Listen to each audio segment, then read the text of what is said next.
پتہ ہے فرشتے کیا کہیں گے مرنے والے کو؟ جو صحیح جواب دے گا نا، نم کا نومت العروس، سو جا کہ جیسے دلہن سوتی ہے۔ اسے قبر ایسے دبائے گی، قبر ہر کسی کو دبائے گی، یاد رکھیے گا، کسی کو تو ایسے دبائے گی جس سے رب ناراض ہوا، پسلیاں ایک دوسرے میں پیوست ہو جائیں گی، ٹوٹ جائیں گی پسلیاں، مگر کسی کو ایسے دبائے گی جیسے ماں دباتی ہے اپنے بچے کو پیار سے۔ اور جس نے غلط جواب دیا، جو جواب نہ دے سکا، انتظار نہیں ہوگا، اسی وقت قبر میں جہنم کی کھڑکی کھلے گی، آگ برسا دی جائے گی اور قبر اسے تہس نہس کر دے گی۔ تیسری بات، کوئی سپلیمنٹری نہیں ہے، ارے فرشتوں سنو سنو، غلطی ہو گئی، ایک جواب غلط ہو گیا، رکو رکو دوبارہ جواب دینا ہے، نہیں، اونلی ون چانس، ٹھیک ہے؟ اچھا ادھر کانسیکوینسز کیا تھے؟ ادھر نقصان کیا تھا کہ ایک بار فیل بھی ہو گیا تو کیا مسئلہ، 1 سال پڑھنا ہے نا، ادھر فیل ہو گئے تو اب قیامت تک مار پڑنی ہے، اب تو رب ناراض ہو گیا نا، اب تو سانپ ہیں، بچھو ہیں، کیوں نہ روئیں عثمان غنی رضی اللہ تعالیٰ عنہ، خدا کی قسم اس سے مشکل امتحان کوئی اور نہیں ہے، مگر عقل تو دیکھو ہماری کہ دنیا کے امتحان، دنیا کے انٹرویو، دنیا کی آڈٹ رپورٹ، دنیا کا ٹیکس رپورٹ، ارے کوئی ہم سے رپورٹ مانگے گھبراہٹ شروع ہو جاتی ہے، ایک رپورٹ قبر میں جا کر دینی ہے، ایک ٹیسٹ دینا ہے، کیسے جواب دو گے؟ اب آتا ہوں ایک اور بات کی طرف، آپ کہیں اپنے تو جواب یاد کرا دیے، اب تو ہم دے دیں گے، نہیں، یہ ایسا نہیں ہے کہ جس کو جواب یاد ہے وہ جواب دے دے گا، پھر تو سب کو یاد ہے نا۔ اس دن جس سے رب راضی ہوگا، جو ایمان سلامت لے کر قبر میں جائے گا، وہ تو انشاءاللہ جواب دے دے گا، اور عاشق رسول تو سبحان اللہ، عاشق رسول تو موت کا انتظار کرتا ہے، اس کو پتا ہے کہ آقا کا قبر میں دیدار ہونا ہے۔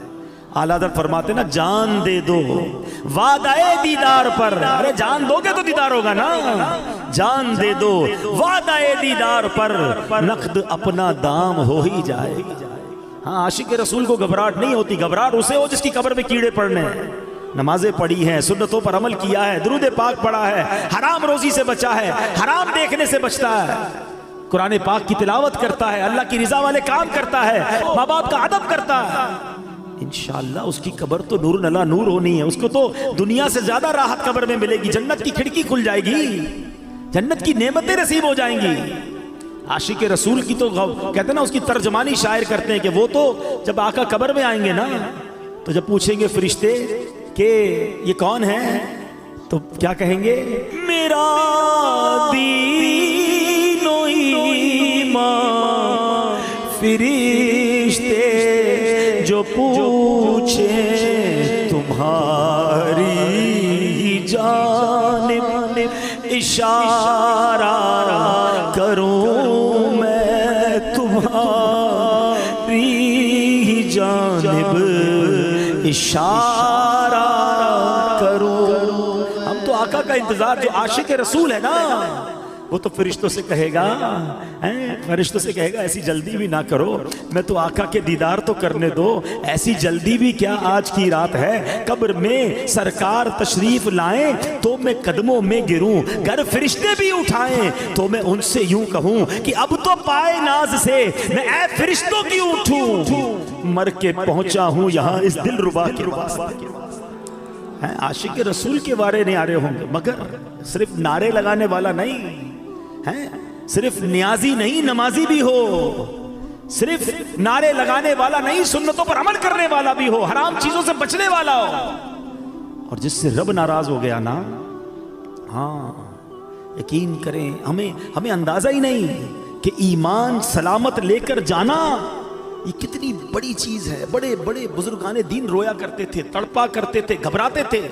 شیخ احمد سیوستانی رحمت اللہ تعالی علیہ موت اور قبر و آخرت سے متعلق بہت فکر مند رہتے تھے، جب بھی ان کے سامنے موت کا ذکر ہوتا، قبر کی بات ہوتی، گھبرا جاتے، ہیبت طاری ہو جاتی، بدن کانپنے لگتا، اتنا روتے کہ ان کو دیکھ کر لوگ رونے لگ جاتے، اور پھر فرماتے اے عزیزوں جسے موت آنی ہے، جس کے پیچھے ملک الموت ہیں، جس نے قیامت جیسا ہولناک دن دیکھنا ہے، اس سے نیند اور ہنسی سے کیا واسطہ، ایسا آدمی فضولیات میں کیسے مشغول ہو سکتا ہے؟ پھر فرماتے اے عزیزوں قبروں میں لیٹے ہوئے مردے چونٹیوں اور سانپوں کی گرفت میں ہیں، مٹی کے قید خانے میں بند ہیں، اگر تمہیں ان کا حال معلوم ہو جائے تو کھڑے کھڑے نمک کی طرح پگھل جاؤ۔ اے عزیزوں، جا کر موت کی تیاری میں لگ جاؤ، وہ دن ہم سب کو پیش آنے والا ہے، شاید ہم اپنا ایمان سلامت لے کر جانے میں کامیاب ہو جائیں۔ اب حضور خواجہ غریب نواز نے یہ واقعہ سنایا اور خود خواجہ غریب نواز رونے لگے۔ فرمایا اس ذات کی قسم جس کے قبضے میں میری جان ہے، اس دن سے لے کر آج تک مجھ پر موت اور قبر کی ہیبت طاری ہے اور میں اندر ہی اندر گھلتا جا رہا۔ یہ کون کہہ رہا ہے؟ خواجہ خواجہ، وہ ہستی جن کے ہاتھوں پر 90 لاکھ غیر مسلم مسلمان ہوئے ہیں۔ وہ کہتے ہیں میں اندر گھل رہا ہوں موت کی فکر سے، قبر کی فکر سے۔ ہم نے دین کا کوئی کام کیا نہیں، ہم نے گناہوں کے انبار لگائے ہوئے ہیں، مگر ہماری ہنسی ختم نہیں ہوتی ہے، ہماری غفلتیں ختم نہیں ہوتی۔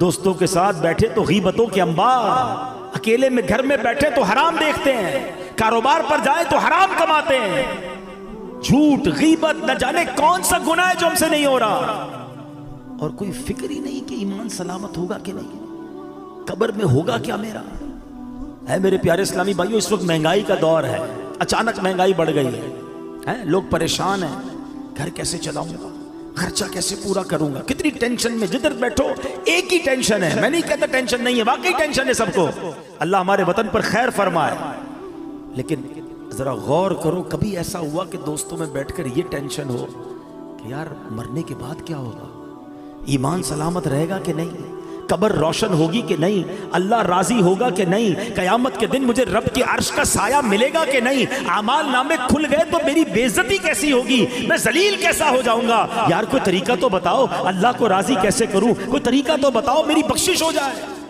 Nobody talk about it، کوئی بات ہی نہیں کرتا، کسی کو لگتا ہے فکر ہی نہیں ہے۔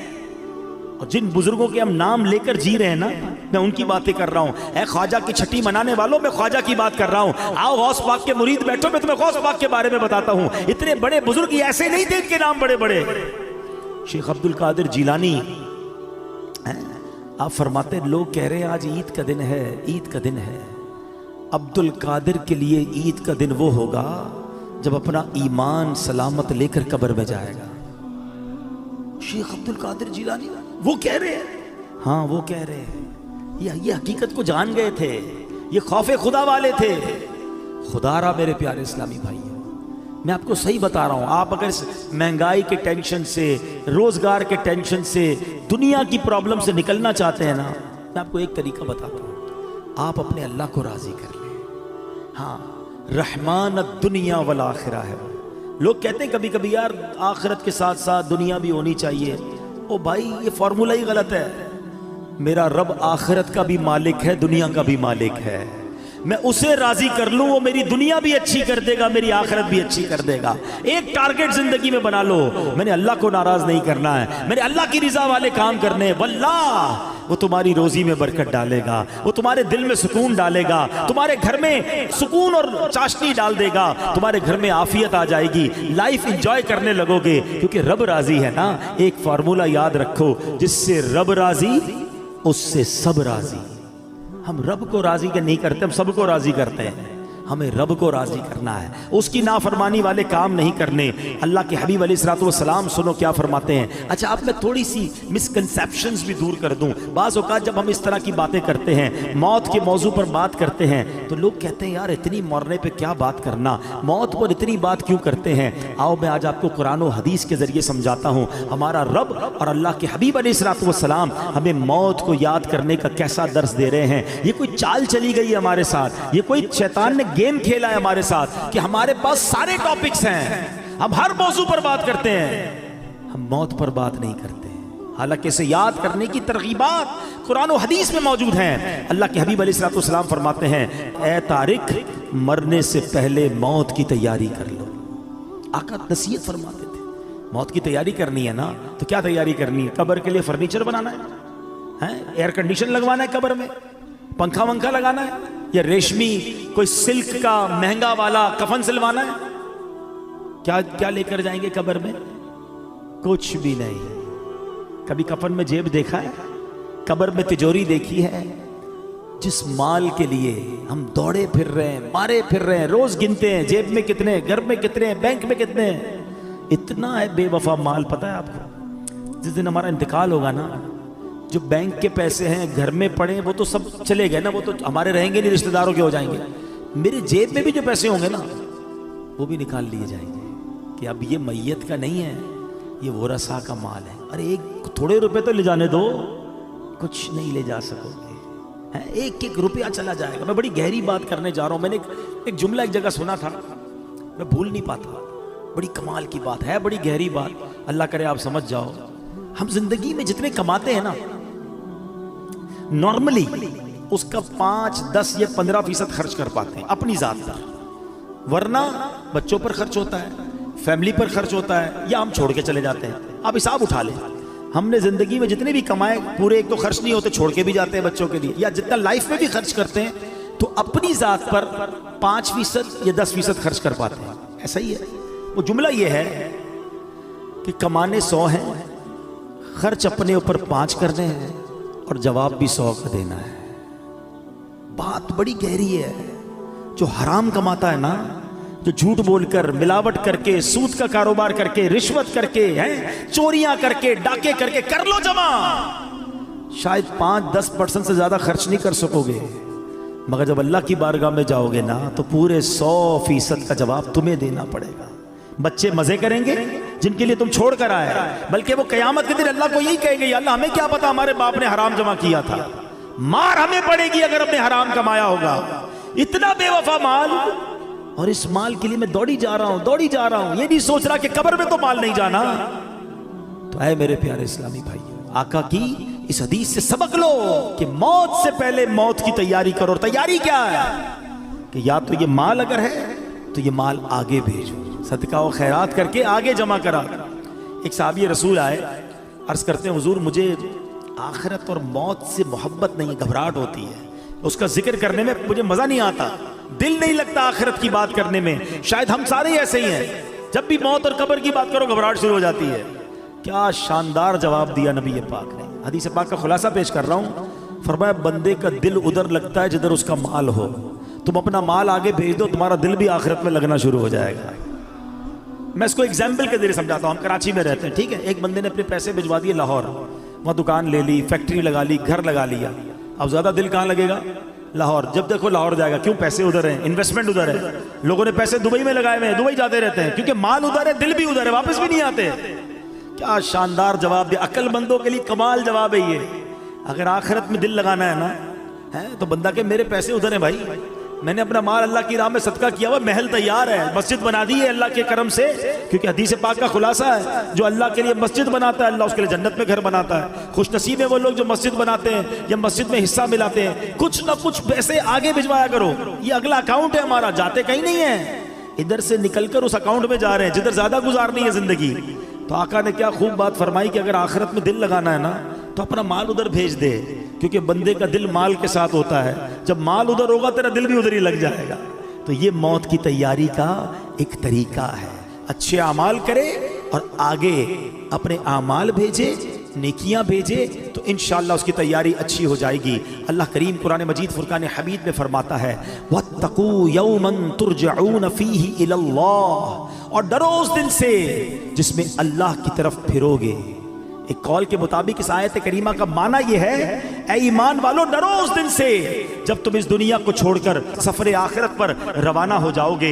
اے میرے پیارے اسلامی بھائیوں، اللہ کریم قرآن مجید میں فرماتا ہے وَلَا تَنْسَ نَصِيبَكَ مِنَ الدُّنْيَا، اور دنیا میں اپنا حصہ نہ بھول. اب کون سا حصہ ہے ہمارا دنیا میں؟ سنیں اس آیت کی تفسیر میں علماء نے فرمایا اس سے مراد کفن ہے.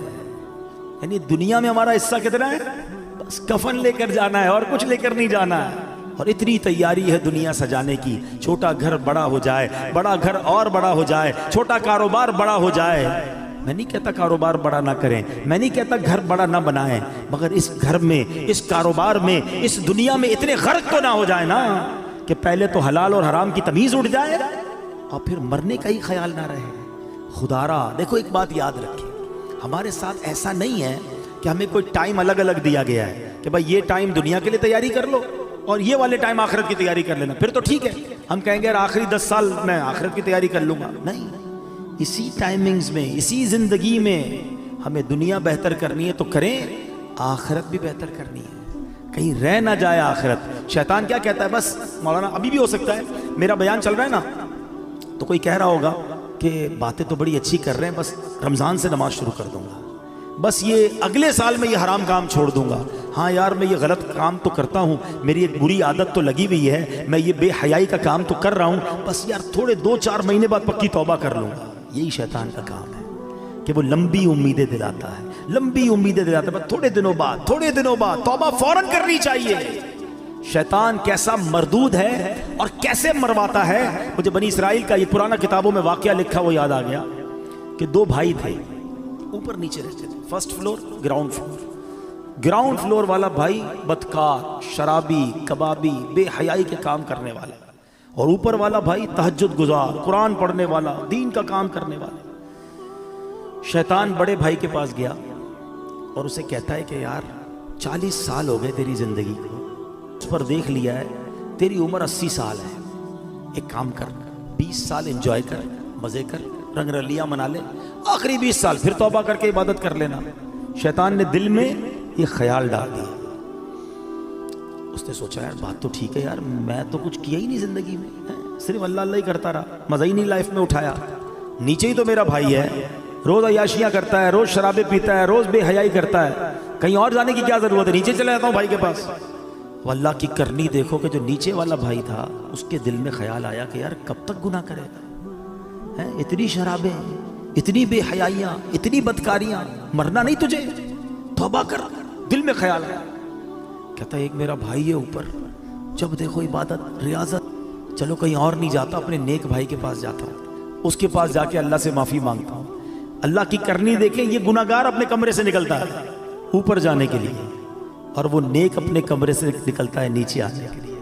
جب وہ سیڑھی پہ آتا ہے نا اوپر والا، اس کا پیر پھسلتا ہے، لڑکتا ہوا نیچے والے بھائی پہ گرتا ہے، دونوں بھائی نیچے گرتے ہیں، دونوں کا انتقال ہو جاتا ہے. اب پتہ ہے فیصلہ کیا ہوتا ہے؟ اوپر والا گناہ کے لیے چل پڑا تھا، نافرمانی کے لیے چل پڑا تھا، فرمایا اس کی نیکیاں برباد کر دی جاتی ہیں. اور یہ گناہگار توبہ کے لیے چل پڑا تھا، اللہ سے دوستی کرنے چل پڑا تھا، شرمندگی تھی دل میں، فرمایا یہ چلنا جو ہے اس کا اللہ کی بارگاہ میں ایسا قبول ہوا اس کے سارے گناہ معاف کر دیے جاتے ہیں. ہائے ہائے ہائے، یہ ہے میرے رب کی رحمت. ہم کتنے ہی گناہگار کیوں نہ ہو، چل تو پڑو یار، توبہ کے راستے پہ چل پڑو نا، اسے راضی کرنے کے راستے پہ چل پڑو یار. کب تک سوچتے رہیں گے، کب تک نمازیں قضا کرتے رہیں گے، کب تک جھوٹ بولتے رہیں گے، کب تک حرام کماتے رہو گے، کب تک ماں باپ کو ستاتے رہو گے، کب تک جوا کھیلتے رہیں گے، کب تک شراب اور بے حیائی کے کام کرتے رہو گے. اے میرے اسلامی بھائیو، بڑا قریب ہے، یقین کرو بڑا قریب ہے. ہم واقعی گناہگار ہیں. کبھی کبھی جب اپنے گناہوں پہ نظر جاتی ہے نا تو بڑا شرم آتی ہے، بنے گا کیا، اتنی بے حیائیاں ہیں اور ایسی بے غیرتی ہے کہ دنیا دیکھے تو گناہ نہیں کرتے، مگر رب دیکھ رہا ہوتا ہے، اکیلے میں ہم گناہ کر جاتے ہیں. یہ خیال کیوں نہیں آتا کہ اللہ دیکھ رہا ہے؟ یہ خیال کیوں نہیں آتا کہ مجھے مر کر اللہ کی بارگاہ میں جانا ہے، لوگوں نے کیا بگاڑنا ہے میرا؟ یہی بات تو اعلیٰ حضرت نے سمجھائی ہے نا کہ جس نے سزا دینی ہے اس کے گناہ کرتے ہوئے شرم نہیں آتی، لوگ دیکھتے اس کی شرم آتی ہے. فرماتے ہیں نا، چھپ کے لوگوں سے کیے جس کے گناہ، چھپ کے لوگوں سے کیے جس کے گناہ، وہ خبردار ہے کیا ہونا. وہ تو خبردار ہے، اسے تو پتا ہے، مگر دلاسا پتا ہے دل کو کیا ملتا ہے کہ وہ رب رحیم ہے، وہ رحمان ہے، وہ معاف کرنے والا ہے. بس ہم آ جائیں اس کی طرف. آج تو ویسے بھی جمعرات کی رات ہے، آج تو ویسے ہی مانگنے کی رات ہے، اور جب اجتماع مسلمین ہونا اس کی برکتیں ہوتی ہیں. ہمیں کیا پتہ یہاں اللہ کا کون سا ولی بیٹھا ہے.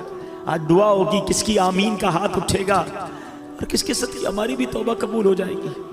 تو بس اب پیارے اسلام بھائی چل پڑو، بس اب ہمت کر جاؤ. بہت ہو گئی گناہ، بڑی ہو گئی نافرمانیاں، اسے راضی کرنا ہے اور توبہ کر لو. اور اس کی توبہ اتنی کمال کی، اس کی بارگاہ میں رحمت اتنی بڑی ہے کہ توبہ کرنے والے سے وہ بڑا خوش ہوتا ہے، سارے پچھلے گناہ معاف کر دیتا ہے. حدیث پاک میں ہے، التائب من الذنب کمن لا ذنب لہ، تو پھر کیوں نہ توبہ کریں، پھر کیوں نہ اللہ کی طرف رجوع لے آئیں۔ اب میں یہاں آخر میں اپنے بیان کے آخر میں یہاں یہ بھی بتاتا چلوں کہ جو یہ وسوسہ آتا ہے نا کہ یار موت کو یاد کرنا کیوں ضروری ہے، آؤ میں آپ کو پیارے آقا علیہ الصلوۃ والسلام کی حدیث بھی سناتا ہوں اور اس کے بعد پھر میں موت کو یاد کرنے کے کچھ فضائل بتاتا ہوں۔ اللہ کے حبیب علیہ الصلوۃ والسلام جب لوگوں کو موت سے غافل دیکھتے تو دروازے پر تشریف لاتے، دروازے کو 3 مرتبہ ہلاتے اور فرماتے اے لوگو، اے مسلمانوں، تمہارے پاس یقینی موت آئے گی اور وہ اپنے ساتھ وہ کچھ لائے گی جو اس سے لانا ہو، خبردار ہر کوشش کرنے والے کے لیے ایک انتہا ہے اور ہر کوشش کرنے والے کی انتہا موت ہے، پس کوئی پہلے جاتا ہے کوئی بعد میں۔ حضرت ابن ثابت رحمت اللہ تعالی علیہ فرماتے ہیں ایک مرتبہ بارگاہ رسالت میں صلی اللہ تعالی علیہ وسلم میں ایک بندے کا ذکر ہوا، صحابہ نے اس کی بڑی تعریف کی۔ اس پر پیارے آقا رسول ہاشمی صلی اللہ تعالی علیہ وسلم نے فرمایا وہ موت کو کیسے یاد کرتا ہے۔ ایک بندے کی تعریف کی گئی، آپ نے اگین کوسچن کیا یہ تو بتاؤ وہ موت کو کیسے یاد کرتا ہے۔ عرض کی گئی حضور اسے کبھی موت کا ذکر کرتے ہوئے سنا نہیں گیا۔ آقا علیہ الصلوۃ والسلام نے فرمایا پھر وہ ایسا نہیں ہے جیسا تم کہہ رہے ہو، یعنی بندہ اچھا وہ ہے جو موت کو یاد کرتا ہے۔ حدیث پاک میں ہے جسے موت کی یاد خوف زدہ کرتی ہے قبر اس کے لیے جنت کا باغ بن جائے گی۔ ہاں اکیلے میں بھی یاد کر کے آنسو بہایا کرو، موت کو یاد کیا کرو، کیونکہ یہ جو خوف ہے نا یہ قبر کے عذاب سے بچا لے گا، یہ قبر کے خوف سے بچا لے گا۔ جو ادھر بے خوف ہے کہیں ایسا نہ ہو قبر میں خوف زدہ ہو جائے، قبر میں عذاب میں گرفتار ہو جائے۔ بارگاہ رسالت میں عرض کی گئی یا رسول اللہ صلی اللہ تعالی علیہ وسلم کیا کسی کو شہداء کے ساتھ بھی اٹھایا جائے گا؟ کیسا سوال ہے، شہید کا کیا مرتبہ ہے؟ آقا نے فرمایا ہاں اس کو جو دن رات میں 20 مرتبہ موت کو یاد کرتا۔ یہ ترغیب ہے، ایسے نہیں دعوت اسلامی والے موت کی بات کرتے، تو حدیثوں میں ہے جو دن میں 20 بار موت کو یاد کرے فرمایا اس کو شہیدوں کے ساتھ اٹھایا جائے۔ حضرت انس بن مالک رضی اللہ عنہ سے روایت ہے سرکار دو عالم صلی اللہ تعالی علیہ وسلم نے فرمایا موت کو کثرت سے یاد کیا کرو کیونکہ وہ گناہوں کو زائل کرتی ہے اور دنیا سے بے رغبتی پیدا کرتی ہے۔ حضرت سفیان ثوری فرماتے ہیں ہمیں ایک بزرگ نے یہ بات بتائی کہ حضور انور صلی اللہ تعالی علیہ وسلم نے ایک شخص کو وصیت کی کہ تم موت کو کثرت سے یاد کیا کرو، وہ تمہیں دوسرے غموں سے آزاد کر دے گی، اور غموں سے بچنا ہے نا تو موت کو یاد کیا کرو۔ حضرت دقاق رحمت اللہ تعالی علیہ فرماتے ہیں جو موت کو کثرت سے یاد کرتا ہے 3 باتوں کے ذریعے اسے عزت دی جاتی ہے، رسپیکٹ پاتا ہے۔ غور سے سنو، فرمایا اسے توبہ کی جلد توفیق ملتی ہے۔ موت یاد ہوگی تو بندہ توبہ کرے گا نا کہ یار مر جاؤں گا توبہ کر لوں۔ دوسرا اسے قناعت کی دولت مل جاتی ہے، تھوڑے پیسوں میں بھی خوش رہتا ہے، زیادہ حل میں مزید نہیں ہوتا کہ یار مرنا ہے اب اور کیا کروں گا، ورنہ یہ بھی آ جائے وہ بھی آ جائے، اس کا بھی چھین لوں اس کا بھی لوٹ لوں۔ وہ قناعت کی توفیق مل جاتی ہے کیونکہ موت یاد ہوتی ہے۔ تیسری بات فرمائی عبادت میں چستی نصیب ہوتی ہے۔ فرض پڑھ کر بھاگنے کا جی چاہ رہا ہے، یار آج سنتیں نہیں پڑھتا، یار موت آنے والی ہے سنتیں پڑھ لے گا، چلو یار اب تو چلوں، یار مرنا ہے نفل اور پڑھ لوں، مغرب ہے تو اوابین پڑھ لوں۔ تو یہ جو موت یاد ہوگی نا تو عبادت میں چستی نصیب ہوگی۔ تسبیح نکالے گا تو رکھنے کو جی نہیں چاہے گا، ایک اور پڑھ لیتا ہوں یار ابھی کبھی بھی مر سکتا ہوں، یہ قبر میں کام آئے گا، قبر میں نور بن جائے گا۔ تو توبہ آسان، عبادت آسان اگر بندہ موت یاد رکھے۔ اور فرمایا کہ جو موت کو بھلا دیتا ہے وہ اپوزٹ اس کے 3 باتوں میں گرفتار کر دیا جاتا ہے۔ توبہ میں تاخیر کرتا ہے، یار بعد میں کر لوں گا ابھی تو جوانی ہے، ابھی تو شادی بھی نہیں ہوئی ہے، ابھی کیا توبہ کروں، مزے کر لوں پھر اللہ اللہ کروں گا۔ کیا جوان مرتے نہیں ہیں؟ شادی سے پہلے مرتے ہوئے نہیں دیکھا اپنے لوگوں کو؟ کبھی بھی جا سکتے ہیں۔ پھر فرمایا بقدرے ضرورت رزق پر راضی نہ ہونا، اور پیسے چاہیے اور پیسے چاہیے، کیونکہ موت تو بھول چکا ہے، حرام کماتا ہے، رشوت لیتا ہے، سود لیتا ہے، موت تو یاد ہی نہیں ہے۔ اور تیسرا فرمایا عبادت میں بھی سستی ہو جاتی ہے، بعد میں پڑھ لوں گا، اگلے جمعے سے نماز پڑھوں گا، رمضان سے نماز پڑھوں گا، اس سے پہلے مر گئے تو سوچئے موت کو یاد کرنا بہت سارے فائدے لاتا ہے۔ حضرت کعب الاحبار رحمت اللہ تعالی فرماتے ہیں جو موت کو پہچان لیتا ہے اس پر دنیا کے غم و مصائب آسان ہو جاتے ہیں۔ اے میرے پیارے اسلامی بھائیوں، امام حسن بصری رحمۃ اللہ تعالی علیہ نے فرماتے ہیں، نبی پاک نے صحابہ کرام سے پوچھا کیا تم سب جنت میں داخل ہونا چاہتے ہو؟ یہی سوال میں آپ سے کر لوں، سارے کہیں گے نا کہ ہم جنت میں جانا چاہتے ہیں۔ صحابہ نے کہا حضور جی ہاں یا رسول اللہ صلی اللہ تعالی علیہ وسلم۔ تو اللہ کے حبیب نے فرمایا اپنی امیدوں کو مختصر کرو، موت کو آنکھوں کے سامنے رکھو اور اللہ پاک سے حیا کا حق ادا کرو۔ اللہ کرے کہ یہ باتیں ہمیں یاد رہیں، ہم اپنی موت کی تیاری کی کوشش کرتے رہیں اور تیار رہیں۔ میں ایک مشورہ دیتا ہوں، ہم میں سے کسی کے پاس گارنٹی ہے کہ وہ 1 سال زندہ رہے گا؟ 1 مہینہ، اچھا 1 دن، آج صبح تک کوئی زندہ رہے گا؟ اس کی ہاتھ اٹھا دے۔ آگاہ اپنی موت سے کوئی بشر نہیں، سامان 100 برس کا ہے، پل کی خبر نہیں۔ اس کا مطلب ہمیں پتہ ہی نہیں کب مر جائیں، آج بھی مر سکتے ہیں نا، تیاری کب کرو گے؟ تیار رہنا پڑے گا۔ یعنی میں روزانہ ایسے جیوں کہ آج مر جاؤں پھر بھی اللہ راضی ہوگا، قبر جنت کا باغ بنے، ایسی لائف گزارنی ہے۔ تو ایسی لائف گزارنے کے لیے ہمیں اپنے شیڈول کو، اپنے لائف سٹائل کو بدلنا پڑے گا نا۔ ویسے بھی کراچی کے حالات ہمارے سامنے ہیں، ہمارے سامنے آئے دن کوئی حادثہ ہوتا ہے، خبر آتی ہے، ویڈیو آتی ہے کہ نوجوان دنیا سے چلا گیا۔ اللہ ہماری حفاظت فرمائے، ہماری جان، مال، عزت، آبرو، آل اور اولاد سب کی حفاظت فرمائے۔ لیکن ڈاکوؤں سے بچ گئے، چوروں سے بچ گئے، مرنا پھر بھی ہے، ہاں موت سے نہیں بچ سکتے۔ تیاری کر لو نا، تو آؤ مل کر آخرت کی تیاری کرتے ہیں۔ یقین کریں دعوت اسلامی سے بہت ساری وجوہات کی وجہ سے پیار ہے، مگر ایک پیار کی وجہ یہ بھی ہے کہ یار یہ کمال کا ماحول ہے، ہمیں پکڑ پکڑ کر آخرت کی یاد دلاتا ہے۔ ہم غافل ہو جاتے ہیں، کبھی رائٹ ہو جاتے ہیں، کبھی لیفٹ ہو جاتے ہیں، یہ پھر ہمیں ٹریک پہ لاتا ہے کہ کدھر جا رہے ہو۔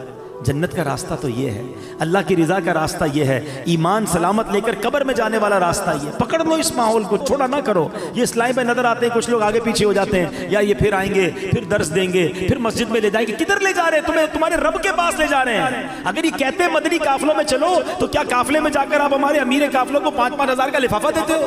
اس کا کیا فائدہ ہے؟ وہ اس لیے بلاتا ہے کہ 3 دن آؤ، اللہ کے گھر میں رہ کے رب کو راضی کر لو، قبر کی تیاری کر لو، قبر روشن کر لو، ان کا شکریہ ادا کیا کرو، ان سے بھاگا نہ کرو۔ یہ تم سے محبت کرتے ہیں، یہ تمہیں بلاتے اس لیے ہیں کہ آؤ ہم مل کر اپنی آخرت روشن کر لیں۔ دنیا تو گزر ہی جانی ہے، 50 60 70 سال ختم ہونے والی۔ یار ہم میں سے کئیوں کے بال سفید ہو گئے، کتنا جیئیں گے یار؟ اب تو مرنے والے ہیں، پتہ نہیں کب دنیا سے چلے جائیں گے۔